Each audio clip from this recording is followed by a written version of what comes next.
আসসালামু আলাইকুম। আশা করছি আপনারা সকলে ভালো আছেন। এখন যে বিষয়ে কথা বলবো আপনাদের মাঝে সেটা হলো আজকের। প্রতিদিনই আমার ভিডিওগুলো যদি আপনারা দেখে থাকেন তাহলে দেখবেন আমি প্রত্যেকটা অবশ্যই সঠিক তথ্য এবং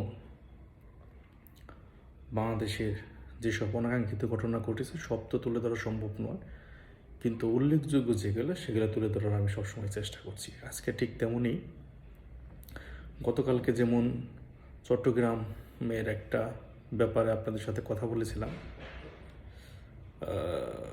সেটা একটা কলেজের উপাধ্যক্ষকে কিভাবে লাঞ্ছিত করে, অপমান অপদস্থ করে, তাকে কিভাবে নির্যাতন করে পদত্যাগ করানোর পরে সে স্ট্রোক করে মারা গিয়েছে। কি একটা হৃদয় বিদারক ঘটনা।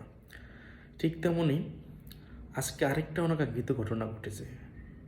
ওইটা একটু বলে নিলাম কেন, যেন আপনারা মনে করতে পারেন। সেটা হলাম শহীদ সোহরাওয়ার্দী কলেজে ঢুকে আজকে মাহবুবুর রহমান মোল্লা কলেজ ছাত্ররা সেখানে ভাঙচুর করেছে এবং যারা পরীক্ষা দিতেছিল তাদের পরীক্ষারত অবস্থায় হলের ভিতরে হামলা করেছে, যে কারণে তারা পরীক্ষা না দিয়ে বেরিয়ে যেতে বাধ্য হয়েছে। আমার কোশ্চেন, শিক্ষার্থীকে যারা পরীক্ষা দিয়েছিল তারা, নাকি যারা হামলা করলো তারা, নাকি আমাদের একটা ভবিষ্যতে এমন একটা প্রজন্ম সৃষ্টি করছে এখনকার ফ্যাসিস্ট এবং যারা আইএসের মুখপাত্র মাহফুজ আলম, বাংলাদেশের আইএসের মুখপাত্র, তিনি এমন একটা প্রজন্ম যেখানে আমাদের বাংলাদেশের মানুষ খুবই আন্তরিক হয়ে থাকেন, খুবই আত্মীয়পরায়ণ হয়ে থাকেন, খুবই মানবিক হয়ে থাকেন। সে জায়গা থেকে তো আসলে এরকম একটা জঙ্গি রাষ্ট্র বা জঙ্গির একটা অংশ কায়েম করা সম্ভব না। সেটা সম্ভব করতে হলে অবশ্যই আমাদের একটা উগ্র জেনারেশন লাগবে। যারা এখন কোমলমতি শিক্ষার্থী, কলেজে পড়াশোনা করছে, স্কুলে পড়াশোনা করছে, তারা কিন্তু আসলে বললাম না, তাদের যেভাবে গড়বেন সেভাবেই তারা বড় হবে। তাদেরকে এমনভাবে করা হচ্ছে, বিশেষ করে এখন যারা কলেজ আছে বা বিশ্ববিদ্যালয়ে পা রাখছে তাদেরকে একটা উগ্রতার শিক্ষা দিচ্ছে। ধরে নিলাম যে সোহরাওয়ার্দী মেডিকেল কলেজের কোনো ভুল চিকিৎসার কারণে বা কেউ এইখানে মারা গেছে বা এখানে যে কোনো একটা দ্বন্দ্ব লাগছে, আমরা তো আলোচনা করতে পারি। তারাও তো সহপাঠী, তারাও শিক্ষার্থী, আপনারাও শিক্ষার্থী। আমরা তো যারা শিক্ষার্থী তারা তো ভাই ভাই।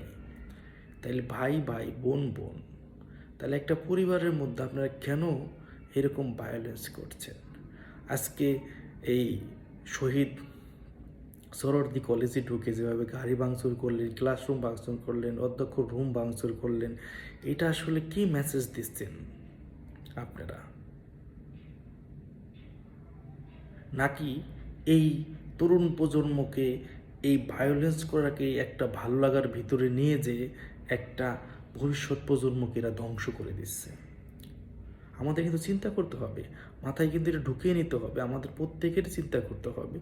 আমি অনুরোধ করব, আমাদের যারা ভাই আছেন, বোন আছেন, মা বাবা যারা আছেন, তারা অবশ্যই চিন্তা করবেন আপনার ছেলে মেয়ের ভবিষ্যতে তারা কোন দিকে নিয়ে যাচ্ছে। আজকে যে ছেলেটা ভায়োলেন্স করছে, এর একদিন না একদিনের কিন্তু বিচার হবে। এর কিন্তু এই কারণে কিন্তু তখন কিন্তু এদের পাশে কেউ থাকবে না।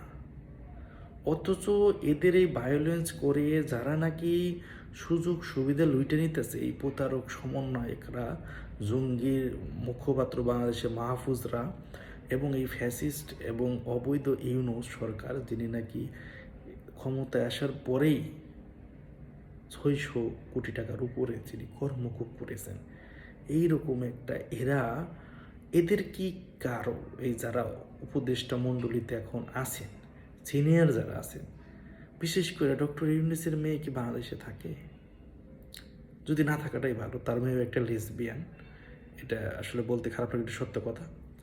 আমরা আসলে ইসলাম ধর্মের মানুষ, আমরা এটা কখনোই সমর্থন করতে পারি না। তারপরও দেখেন, আপনারা এখন চিন্তা করে দেখেন যে এরা তো সবাই তার ছেলে পেলে এবং 5 লক্ষ টাকা মাসে ইনকাম করার পরও এই মিথ্যাবাদী ইউনুসুদ্দিন বলছে যে অনেক উপদেষ্টা চলে যেতেছে, তার ছেলে মেয়ের বেতন দিতে পারতেছে না। তাহলে তার ছেলে মেয়েগুলো কোন জায়গায় পড়াশোনা করছে? তো আপনার ছেলে মেয়ে, আপনার ভাই, আপনার বোনকে কি শিক্ষা দিচ্ছে বাংলাদেশে? ভায়োলেন্স করা, ভাঙচুর করা, বাংলাদেশকে লুটতরাজ করা। এই শিক্ষা প্রতিষ্ঠান তো আপনার, এই শিক্ষা প্রতিষ্ঠান তো আমার। এই শিক্ষা প্রতিষ্ঠানটা চলে বাংলার সাধারণ দিনমজুর মানুষের শ্রমের অর্জিত টাকার ট্যাক্স। এটা ভুলে যাবেন না। আপনি যে চেয়ারে বাড়ি দিচ্ছেন সেই চেয়ারের অধিকার বাংলার 18 কোটি মানুষ সেই অধিকার রাখে। তাদের ট্যাক্সের টাকা এগুলা কিনা হয়।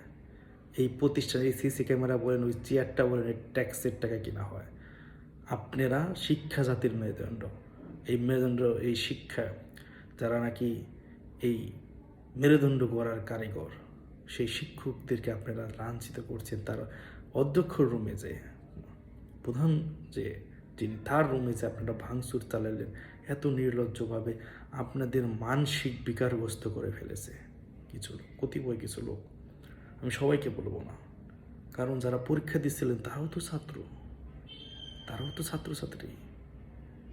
কই সেই শিক্ষার্থীরা আপনাদের উপরে আক্রমণ করলো না, আপনাদের কথা বললো না? আপনারা যখন ভায়োলেন্স করছেন তারা কান্না করতে করতে তারা বেরিয়ে যাচ্ছে। তাদের উপরে আপনারা হামলা করলেন। কার উপরে করতেছেন? আপনার ভাইয়ের উপরে, আপনি বোনের উপরে, কার কথাই করতেছেন?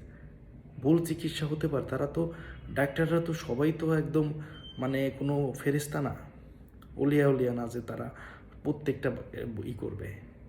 তাদের পেশায় এটা একটা ভুল হয়েছে, এটা আলোচনা করতে হবে। কীভাবে এটাকে আমরা এড়াইতে পারি সেটা বলবো। যে করছে তার করছে তো একজন বা দুইজন অপরাধ, কিন্তু আপনি যে এই যে ক্ষতিটা করলেন, এই যে এই যে পরীক্ষাটাকে নষ্ট করলেন, তাহলে এই যে যে একটা অস্থিরতা সারা বিশ্বে কি মেসেজ যাচ্ছে আমাদের? বাংলাদেশটাকে আমরা কোথায় নিয়ে যাচ্ছি? প্রতিদিন যে নিউজ যাচ্ছে যে শিক্ষা প্রতিষ্ঠানে হামলা, অমুক জায়গায় হামলা, তমুক জায়গায় খুন, রাহাজানি, বাংলাদেশে একটা লুটতরাজে পরিণত হচ্ছে, সেইটা আমরা বারংবার বিদেশে এইটাই এখন প্রচার হচ্ছে। বাংলাদেশের ভাবমূর্তিটা কোথায় যাচ্ছে? চিন্তা করে দেখেন, আপনাদেরকে যারা ভুল বুঝাইছে, বলছি না যে আমাদের আওয়ামী লীগ সরকারের কোনো ভুল না, আমাদের ভুল আছে, কিন্তু আমরা দেশটাকে ভালোবাসি। দেশের কোনো ক্ষতি কিন্তু করে নাই।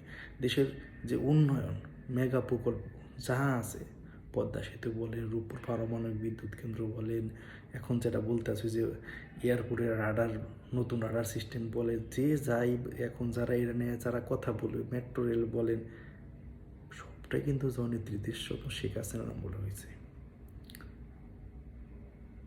তিনিই কিন্তু সর্বপ্রথম, এটা ভুলে যাবেন না, প্রত্যেক শিক্ষা প্রতিষ্ঠানে যে নতুন ভবন পাইছেন, এটা কিন্তু জননেত্রী দেশরত্ন শেখ হাসিনা দিয়েছে।